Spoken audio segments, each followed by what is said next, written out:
Thank you very much for this opportunity to speak to you about a major problem that the country is facing today. I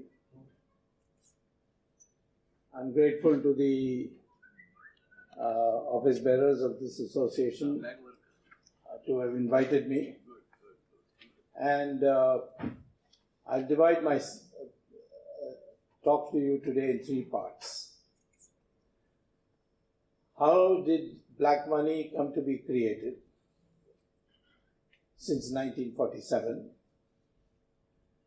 Why is it bad for the economy and the country's future? And third is, what are the effective ways of getting black money back, as our government had promised at the time of campaigning as a party for power? First of all, I want to tell you that black money was created because of the Soviet economic system that Jawaharlal Nehru insisted on imposing on the country. Mahatma Gandhi and Sardar Patel were against it. But by 1950, not only Mahatma Gandhi fell to an assassin's bullet, but Sardar Patel died on December 15, 1950. After that, Jawaharlal Nehru became unanswerable to anybody, and he did precisely what he ever wanted. Morarji Desai once told me that I was wrong in saying that Jawaharlal Nehru didn't listen to anybody. Sometimes he listened to Edwina Mountbatten. And certainly on Kashmir, he did listen to her and went and filed a totally uncalled for petition in the United Nations. Because under the law, which was passed by the British Parliament in 1947 to create India and Pakistan, called the Indian Independence Act, the mere signing of the instrument of accession was held by the British Parliament as final and irrevocable, and that which does not require to ascertain the wishes of the people. And that's how 500 kingdoms set free by the British in 1947, Sardar Patel, by heroic efforts, made each of them merge into India. 500 out of the 600. And had that not happened, India would have been a completely pockmarked country with huge gaps in between, with independent countries which were headed by kingdoms. But Kashmir, unfortunately, was in the hands of Jawaharlal Nehru. The same way, the Soviet model was actually totally unsuited for India.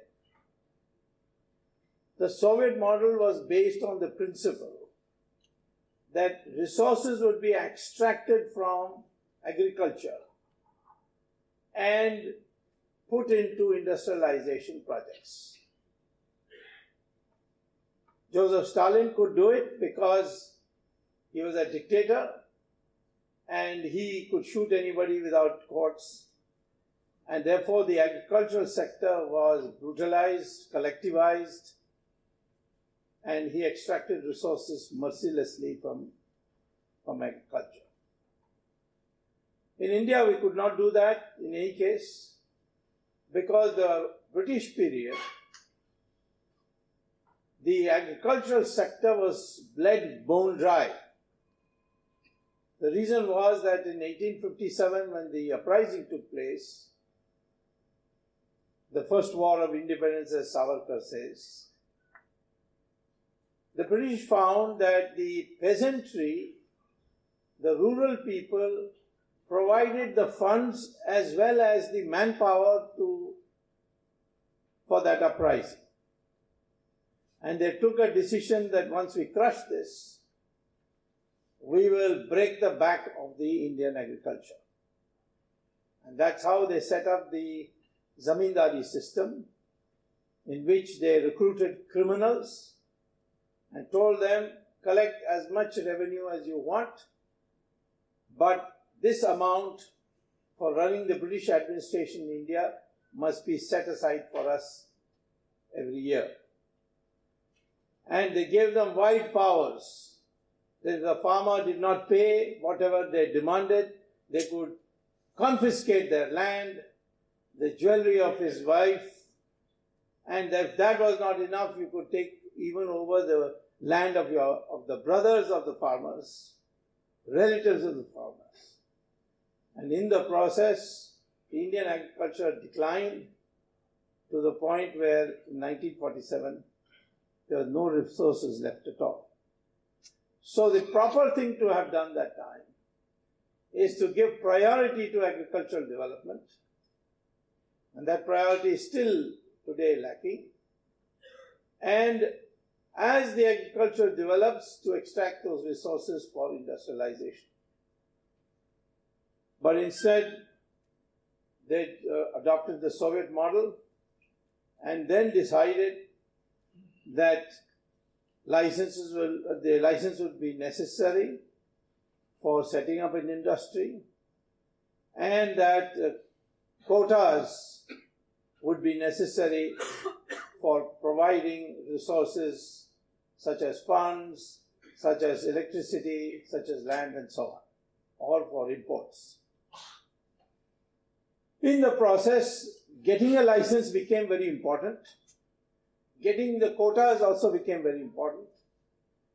And therefore, the industrialists in the private sector who wanted to create an industry had to use influence to get these licenses and quotas. And that means to know people in the Congress party. And because that was the ruling party. And therefore, a new breed of touts emerged in the picture. And these touts had influence to get licenses and quotas. And sometimes they got it so cheap that the industrialists found it cheaper more profitable to sell it in the black market to somebody else. That also happened in 2G spectrum scam. What happened is the government decided to sell the airwaves, which when channeled would be called spectrum, and they would sell it at the price that was prevailing in the market in 2001, when the NDA was in power and it auctioned the spectrum licenses. In 2008, the UPA government decided to sell at the same price as 2001 on the bogus argument that they did not want the tariffs for the use of mobiles to go up. The market price in 2008 was 10 times the price in 2001. We had only 4 crore mobile sets in 2001. In 2008, the country had 70 crores mobile sets. The demand for spectrum was very high. Therefore, the price was very high. So these spectrum licenses were given not on merit or anything, but on another ridiculous principle called first come, first served. And certain companies which had influence with the government were not even telecom companies. In the first come, first served, they were allowed into the minister's room, and then the doors were opened for others. So they got the licenses first. That's how Swan Telecom, owned by Shahid Balwaz, who was a real estate man, you know, from Bombay.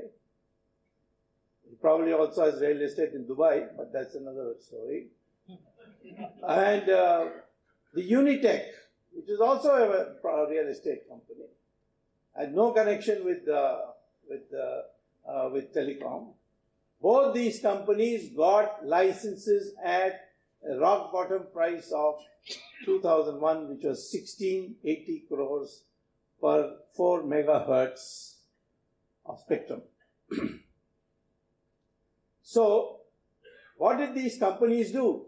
There were 9 companies which got the licenses. They did not start telecom services, 2G telecom services immediately. As far as Swan Telecom was concerned and Unitech was concerned, it was these 2 companies preferred to sell the overwhelming majority of the shares to foreign companies. So Swan sold it to Etisalat and Unitech sold it to Telenor at 8 times the price. Market price is 10 times, they sold it at 8 times. So these 2 companies made a huge profit without even setting up one telecom tower. The government had a restriction that if you get spectrum license for 3 years, you can't sell it to anybody. Yet Raja sold it because he had a crooked finance minister called Chidambaram who told them that you can't sell the license, that is true, but you can sell the company. If the license goes with it, it's not your problem. Tata sold half of their share values on this to Docomo. So did the other companies. All 9 companies sold either the overwhelming majority or substantial portion of their shares and earned this money. And then, of course, because it was facilitated by politicians, therefore bribes had to be given. And these bribes were very substantial. The total amount of bribes distributed was 60,000 crores. I don't know why you people have to work hard as chartered accountants. Get a license and sell it. So that's how it was in those days also. Pondicherry licensing scheme, scandal came up in 71. The whole black money problem arose from that period, when bribes had to be paid, and they had to be paid by cash. Obviously, it couldn't be paid by check. And the process of creating by helpful chartered accountants, the bank accounts were manipulated, and under invoicing, over invoicing, all these tricks. By that, the process of black money began. That process still continues because our economy has still not been completely shifted to the market system. There are still lots of checks and balances which lead to corruption. One of them is the income tax system. We collect 2 lakh crores from income tax. But the huge harassment it causes leads to particularly the middle classes, the professional classes suffering the most. Because the rich have chartered accountants to tell them how to prepare the accounts. They probably also are adept at sending taxmen for holidays to Kashmir and Switzerland and so on, so that they are in a good mood. I don't blame chartered accountants. I say that this is the culture we have created by the system we have brought in. And the rich, the poor people didn't have enough money to pay income tax. So it's really the middle which got the beating. And I proved to my party, and my party is still yet to implement what we decided before the election, that one spectrum auction gives you 2 lakh crore rupees. This is 2G. 3G will give you 3.5 lakh crore rupees. 4G is going to give you 5 lakh crore rupees by auction, proper auction. And these will increase. Most people don't know what is this 2G, 1G and so on. For those who don't know, I would like to tell you that 1G is for cordless phone when all you could do is make a phone call. And the airwaves, were long cycles. Then came 2G, where you could also make phone calls, but also send SMS, also send pictures, also send emails. 3G, you could send videos of your talking, the other person could see you if there was 3G. Now 4G, when it fully comes, you can send 10,000 pages of documents by mobile phones. All that happens is that the number of cycles in the airwave increases, and so the amount of information you can send is also increases. And this will continue. And you will get for at least another 25 years enough money to not only get the amount of the income tax revenue, but you can get several multiples of it. Similarly on coal, if you auction it, coal blocks, you will get 11 lakh crores in one auction per year. And that means what? 5.5 times the income tax returns, revenue. So there's no need for income tax. It should be abolished. Yeah. I'm glad to see chartered accountants are clapping. But it will be a less headache for you too. So, therefore, I would say that when I point out to you, it is the failure to move into the market system, transparent market system, that has created black money. And now it's huge. Many people tell me what's wrong with black money. After all, that's one way of greasing the system to move faster. That may be a very short-sighted way of looking at it. What happens to this black money? Some of it is kept in India, but the amounts are getting so large that it can't be kept under your bed or under your pillow anymore. It has to be kept abroad. How do you send it abroad? You open a numbered account in a foreign country. There are about 70 countries in which you can open numbered accounts. Switzerland is the most famous of it all. And so you get hold of an Hawala agent who will travel to Dubai and now increasingly to Singapore. And then through the internet, he will make a connection with an agent in, say, Switzerland and say that I have got X crores of rupees with me. Please deposit the dollar equivalent of it in the following account in the Swiss bank. The most favorites of most of the time, the Swiss banks are small Swiss banks whose names you don't know. We know the names of Union Bank of Switzerland and Credit Suisse and so on. But there are very many smaller banks in Zurich. And the local residents jokingly say, I'd been to Zurich once to look at these, and the local residents used to point to certain banks and say they are Indian-sponsored banks because they are small banks, but Indians are the main depositors in that. So it's deposited there. Now in Dubai, you cannot engage in any financial transaction which is of an illegal nature unless you had the compliance or the okay of either Mr. Dawood Ibrahim or the Pakistan's ISI. Both these people know who are our people who are having foreign bank accounts and what their bank account numbers are.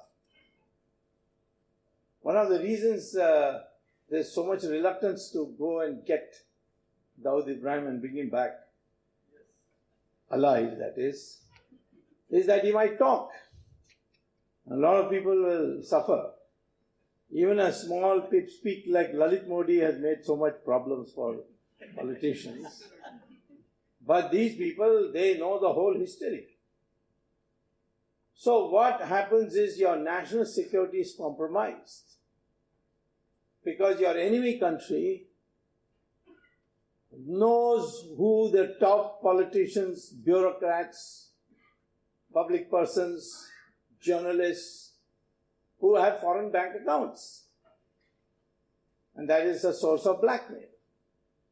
So that's one big blow for our country. Second is that many of our politicians discovered that supposing you deposit a few $1 million in the Swiss bank account, the Swiss used to charge you 2% service charge. Instead of giving you interest for your deposit, they give you 2%, they charge you 2% service charge. So the politician said, this is unfair on us, you see, that we have to pay a service charge and not even get interest. And the Swiss, of course, are having a nice time because they charged us 2%. And then that money which was deposited, they invested in the American bond market and got 4%. So 4% plus 2% without doing any work, 6%. The Swiss were getting. So our politicians said, no, this is not proper. We must find a way. So they came up with this participatory note, which is one of the most treacherous derivative ever devised by man. But it was devised by Indians only. No other country has participatory notes. All that, if I were to simplify participatory notes, it is this, that you got money abroad, you withdraw that money in cash, take it to Morgan Stanley or US Fidelity Investments, and put it on their counter and say, give me a participatory note, and here is my Indian passport. So, why Indian passport? Because Indian government has legitimized participatory notes.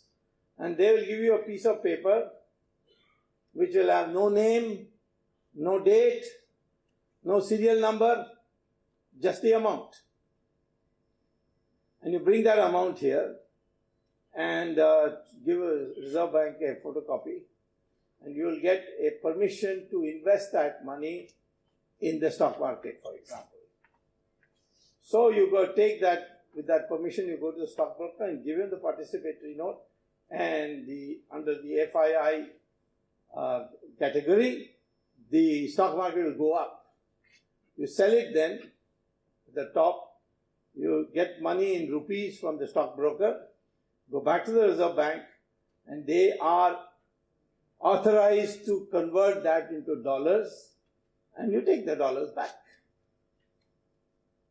There was only one problem, that there was a 30% deduction for capital gains. So that also the politicians felt was not fair.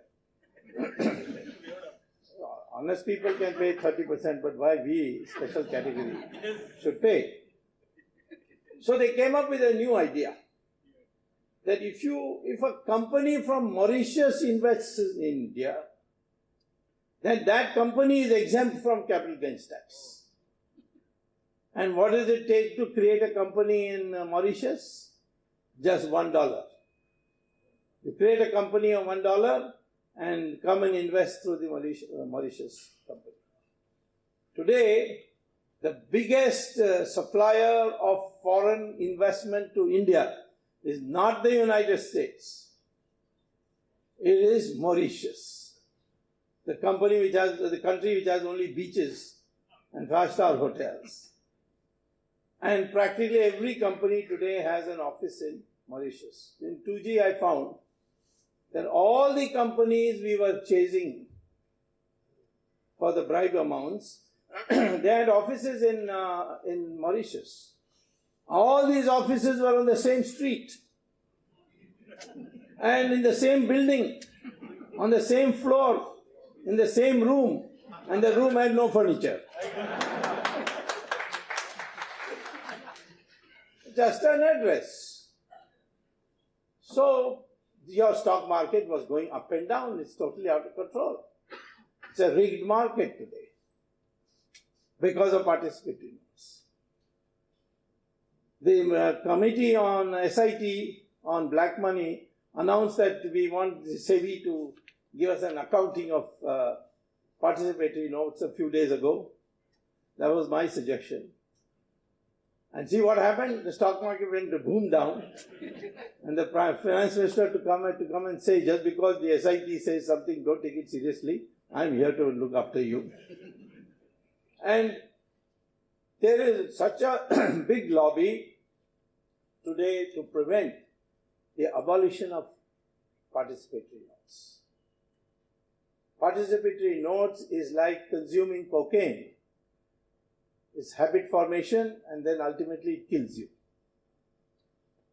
Tarapore committee had said long time ago that participatory notes should be abolished. No government wanted to implement it. So here is your whole economy being upset with hot money. It can ruin your economy anytime. When the Americans had their crisis, we did not get affected by it because our country had regulation which prohibited our banks from overexposure to the property market. American banks did not have that. George Bush removed it in 2002. And therefore, there the overexposure led to a banking crash, particularly the investment banks like Lehman Brothers. But here nothing of the kind happened because the exposure was limited. Most of the property transactions are done by black money anyway. So bank amounts are only for showing something, it is minimal. And even that there was a ceiling. But what happened is that in the American market there was a shortage of liquidity. And therefore, in 2009, in 1 month, $24 billion left the country, which had come through participatory notes. Because the rule for participatory note was that it is hot money, as it's called. It can come in anytime, it can go anytime. And that had been guaranteed by the Reserve Bank. Participatory notes also had an amendment to the SEBI by which you, as an honest investor, will be asked 1,000 questions of where you got the money from, which bank you got it from. But if you invest by participatory notes, no questions asked. That is what the SIT was trying to change. And there was such a dip in the stock market. So here's another effect. I mean, don't say that what is wrong with black money. After all, it just greases a few palms and you get speed. This is cancer. First, your national security gone. Then this. Third is, because you have cash with you, you go to the government of India, I don't know for what reason, decide that this is not our government has to reverse it, it hasn't been doing it. But the previous government decided that there will be forward trading in agricultural commodities. Even the United States does not have forward trading in agricultural commodities. So what do people with cash do? They go to the wholesale market and give, and farmers are not going to take checks. So they take cash So you buy their output. Because you have money, you arrange for cold storages, store it, create an artificial shortage, and then withdraw it and put it in the market when the price is right. So agricultural prices are also now, if you look at the graph of the last 5 years, you'll see it goes up and down, up and down. Suddenly there will be a scare, tomato is so much and sugar is so much, and suddenly the whole thing will die down. So it has destabilized your agriculture market also. What about your investment proportions? Much of the black money is spent on luxuries. People don't want to invest in what we call as essential goods sector because the rate of return is much lower than luxury goods sector. Now, why is it much lower? Because the luxury goods sector gets the benefit of black money. Property goes up, the gaudy vulgarity with which the expenditure is done on the building the house. You see the kinds of houses you should not see even in the West. Every floor in the choicest marble. All that. You'll see all that because you have money to burn. You can't start an industry with black money because you will be tracked. So the investment moves to the luxury goods sector. And today, directly or indirectly, 70% of our investment is now in the luxury goods sector. So the whole economy is in a turmoil. And I'm telling you today, the economy is in a very dire strait. You can't put it together. You can't turn it around. I mean, I don't believe all this 7.5% growth rate because all you have done is change the index number. Previously, you were valuing it at 2004 prices. Now you are valuing it at 2014 prices, which are much higher. So naturally, the growth rates will also, the GDP figures will also go up. We need to go by the new calculation at 12% per year. They're only growing at 7% per year. But it can't be done if all your resources are going into this kind of activity. We need real investment. Investment in small and medium industries. And you need capital cheap.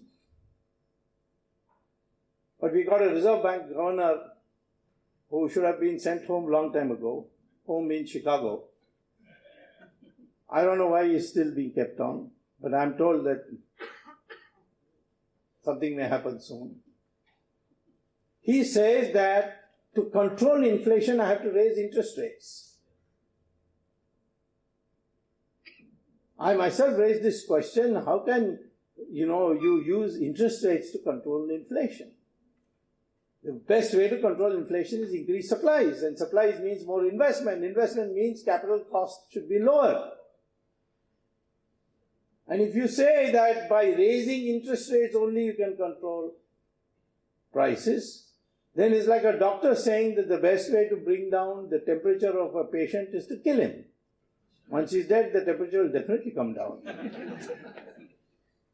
So we have this other issue now. The interest rates are too high. Why is it that we cannot allow Walmart to come to India? The Americans asked, many American visitors asked me, you are supposed to be for pro-market, why are you opposing it? I said, I am opposing it because I am for pro-market. I am pro-market. Market means level playing field for all the people. What is the proposal today for Walmart? They will borrow capital from American banks, come to India and take benefit of our cheap labor, and then set up these shops. There's no big technology in it, only the shops look shinier and nicer than a vegetable vendor's thela. And what is the gain by that? For the Americans, there's gain because they are able to make money. They get capital from American banks at 2% interest rate. And you want our crores of traders to compete with Walmart? When our traders, they get capital at not less than 12%. 18% sometimes. Informal market, 25%. So, therefore, he has to get capital at 18% and compete with Walmart on the same labor market. And therefore, the competition for labor market increases and therefore the wage rates will also go up. So, the trader is going to be hit both sides. So, a delegation of American companies came to see me and said, we want to understand what's your logic. So, I told them this. They said, what's the cure? I said, cure is this. That you want to come, fine, we'll make it possible for you to come. But then you must also allow our Indian companies to take Indian labor to America, borrow capital from your bank there, build roads and houses.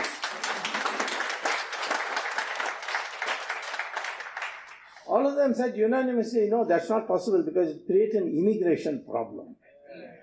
I said, that is your problem, not my problem.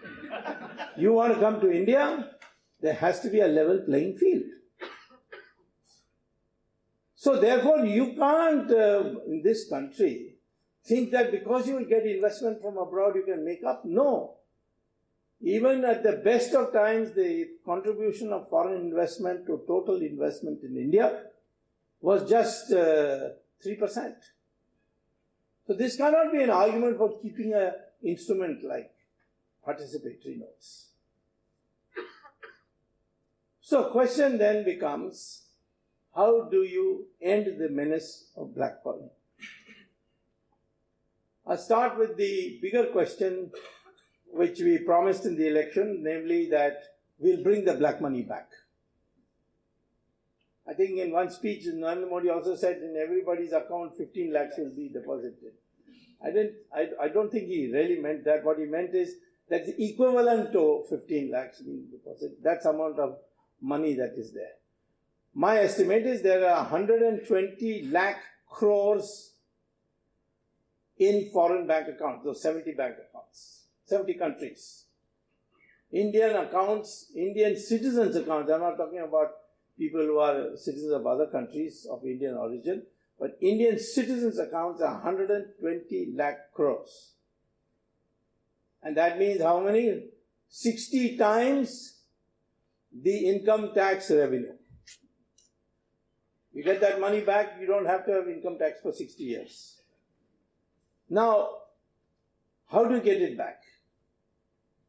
Not by the bill that Mr. Jaitley has brought in. I've said that to him. That bill is only punishment after the man has been caught having black money. It is not a bill for bringing. I don't know why they called it black money bring. They should have called it black money punishment bill or something. The way to bring it back, there are 4 ways. That has worked successfully in foreign countries. Way number 1. If you get information that an Indian has an account in a foreign bank which he has not declared, it's not difficult because I'm not revealing any secrets, but our intelligence bureau tracks the private secretaries and assistants and accountants of all people who frequently travel abroad. So we usually know who is going and banking where. So that's prior information is there. I mean, you don't have evidence, but you have information. So there is, for example, supposing somebody has an account in a Swiss bank. Then there is an agreement between India and the United States, India and Switzerland, which is as old as 1971, called the Mutual Assistance Pact, where if you can say that an Indian has an account in such and such place, a bank, and it is not disclosed to the authorities, and therefore there is a violation, and therefore this money should be transferred back to us. Then you have to first register an FIR and then take it to a special court and get a letter rogatory, which means asking for assistance. And you take that letter rogatory, and the Switzerland courts will then direct the bank to give the money and the account details. And that is a foolproof method. Works very well. But you have to do it.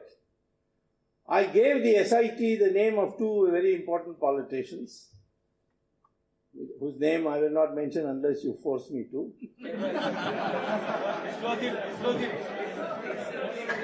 Disclose it. It is Sonia Gandhi and Rahul Gandhi. We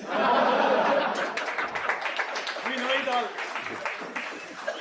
Sonia Gandhi has an account in Sarasin Bank. Have you ever heard of Sarasin Bank? No. It's a small bank in Zurich. And the other bank is Pictet Bank. Rahul Gandhi has it. So I wrote to SIT that now you take this information. And I said this information is available with the Enforcement Directorate. I myself got it from the Enforcement Directorate. Leaks from the Enforcement Directorate. So I said it is available with them. But it's not evidence, so they can't prosecute on that basis. So you need evidence now, documents and so on. So go, under the Mutual Assistance Pact, go and ask for it. You'll get it. Not done, no political clearance so far. But I think after all this halla-gulla in Parliament, I think the government might be more now amenable to my pushing them to do that. So that's a way, but it's dependent on your having information. But yeah, 70 banks, and God knows how many accounts. 120 lakh crores. So second way is the German and the French way. The German Chancellor told the Liechtenstein king, it's a neighboring country, small country, that our German bureaucrats, not politicians, there were no politicians, bureaucrats are having a bank account in Liechtenstein, which is undisclosed in our country, it's therefore illegal. Please give us the details. The Liechtenstein king said, our whole business is based on secret banking, and if I start giving that, we'll be destroyed, so I can't give it. So the German Chancellor then decided she will rather try other ways. And that way was, she called her senior intelligence officials and said, identify the senior-most officer of that bank, Liechtenstein Bank. Then make friends with him. Then offer him $500 million, US citizenship, and plastic surgery. So $500 million, your identity changed, your looks changed, and a citizenship of the United States. Provided he gave the names of all the German citizens who had accounts. So he found that, the senior-most official found that difficult to resist. So he agreed. But he said that I can't give you only Germans because this is all in one computer. So I'll download the whole thing for every country. We will get data. So that's fine. So the CD arrived. The Germans downloaded it and then separated it by countries. And they found there are 23 countries, including Germany, whose citizens had accounts in chota country like Liechtenstein. So what the Germans did is, of course, they arrested all their civil servants. But the remaining 22 countries, they wrote letters to the head of governments saying, we have got the names of your citizens who have accounts in Liechtenstein Bank. So if you want it, please confirm to us. Of the 22 countries, 21 immediately wrote, please send it to us. One country was a little shy about it. I'm sure you can guess which country that is. That's our country, India. So, Mr. Jethmalani, Anil Diwan, myself, all went to Supreme Court, filed a black money, so-called black money PIL, and we got direction issued that these names should be given to us, these accounts should be given to us. They have arrived in sealed envelopes. We have not yet opened it, but the hearings will take place next month. That time I hope we can get it open. The French did the same thing. They went to Hong Kong Shanghai Bank they found that their officials were in Hong Kong Shanghai Bank, and there were many accounts of their own French citizens, so they bribed the senior most officer. But he settled for $200 million, not $500 million as the Liechtenstein man, because he was Italian, so they normally settle for much less. So for $200 million, he gave the names of all the names, and there were 880 Indian names. And those names, some of them I know, you'll make your hair stand on end, you won't even believe it. They'll also come out in due course. And so those names, the French didn't ask our permission, they just sent the CD. So that's the second way. The third way is the American way, which I like the most. Being brought up in America for many years, having long association maybe. But it's a pure Dadagiri method. The Americans discovered 5,267 American names are there in two particular banks of Switzerland. One of them is Union Bank of Switzerland, and the other is Credit Suisse. So they found that both these banks had a branch in Washington. So the US Treasury officials and the FBI went to the bank premises and talked to the senior most officials of the bank and said, please give us the names of these 5,267 names. The bank officials of both banks said, we can't do that because we are bound by secrecy, we have taken oath before we got this job, so it's impossible for us to do it. We'll have to ask our head office, we can't do it. So the Americans said, all right. That evening, the FBI went and arrested the bank officials of both Union Bank of Switzerland and Credit Suisse and put them under Espionage Act in the jail, which means putting up with all the criminals. God knows what would have happened inside those jails. But within 48 hours, Switzerland surrendered and said, we will give you all 5,267 names. In Bombay, we also have Union Bank of Switzerland and Credit Suisse. So we should do that. And we know how many accounts there are in these banks. Yeah? Tata is not there now. There's no Tata. But we don't need Tata. We have other acts which we can do. So basically, because you can arrest on espionage under 124 IPC, Indian Penal Code. So now, this is another method which I would like to use, but I don't know whether the people in government today have the stomach for it. The fourth method is the method used by Libya and Egypt, Philippines. And that is the United Nations 2005 passed a resolution that all United Nations countries must cooperate in this illegal financing because it goes partly to terrorists. And therefore, if any country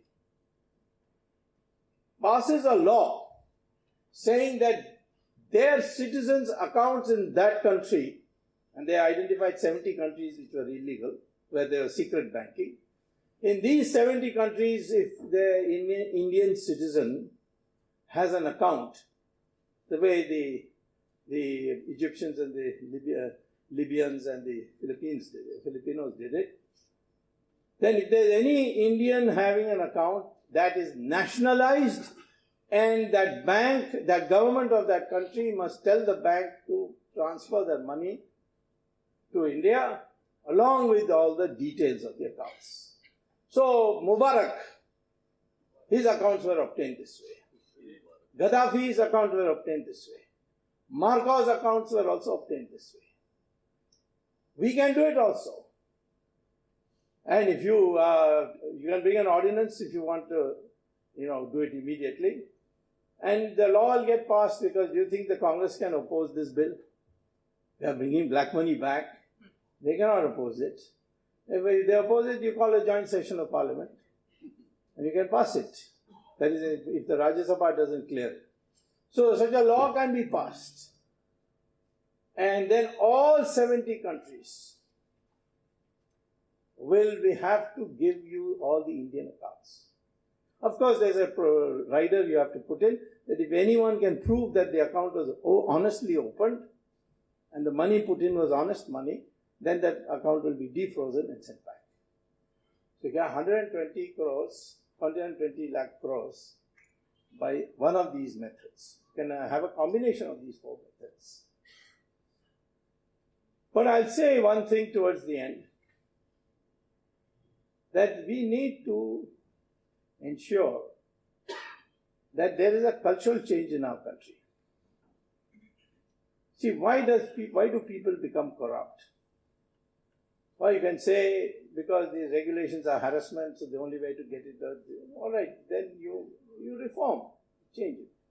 That's not going to reduce it. We have vastly changed compared to the previous Indira Gandhi and Jawaharlal Nehru period, but still the corruption has increased. Because once a society becomes wealth-oriented, then you will see that the greed factor becomes very important. I had a student when I was teaching at IIT, very bright student called Rajat Gupta, who you know is now in jail.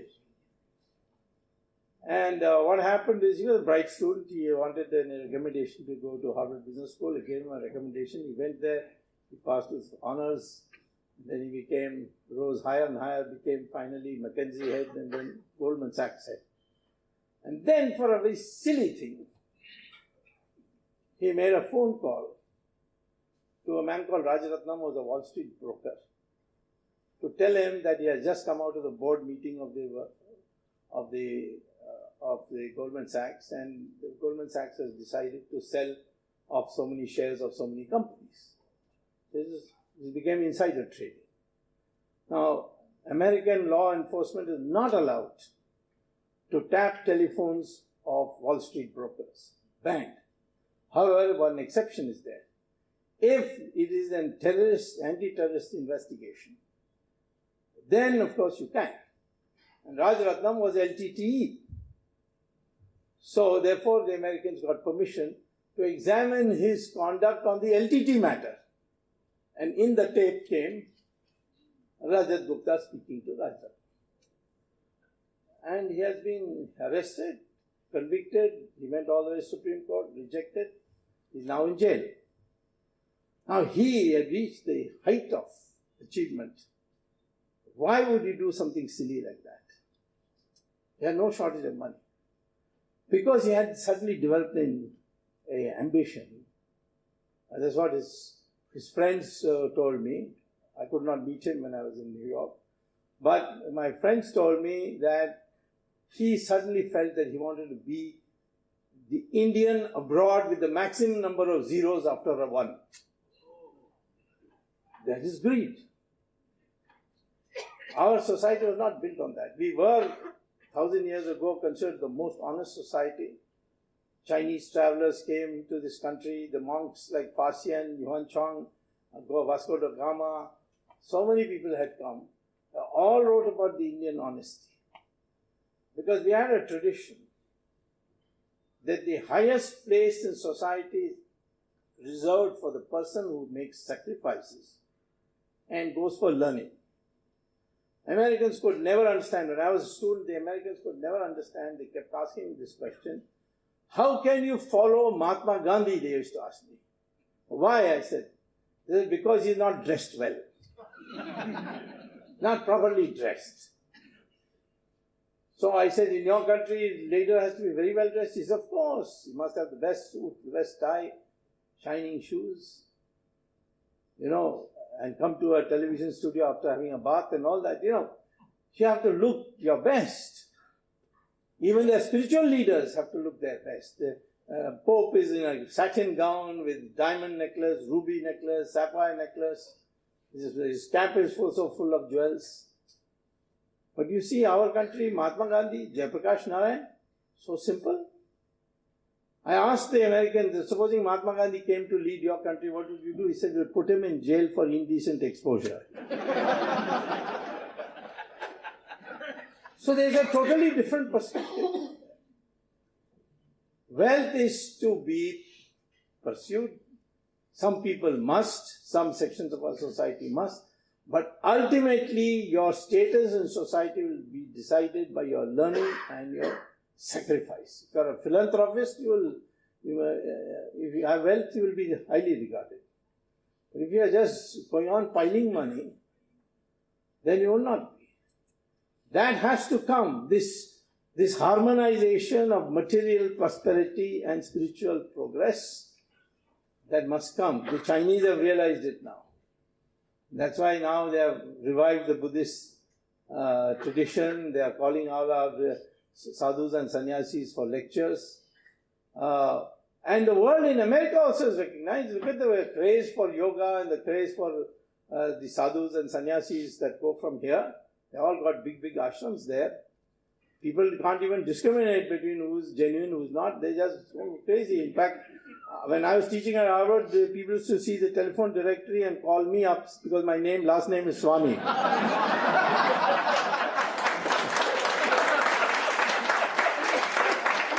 And asked me to give a lecture on Gita and how to be happy and so on. So, in our ashrams, they take Sri Ravi Shankar, go and see how many foreigners, very well-to-do people. So, this is the ultimate protection against black money and corruption. But don't please regard black money as a facilitator for early decisions, quick decisions. If you are in some situation where there's no other way to get out, those are local ad hoc positions. But as a country, we must regard this as a crime against the nation, a cancer on our society, and that we should insist that any government must bring this black money back to India and put an end to it within the country by proper reform policies. That is in substance what I want to say. Thank you very much. Woo.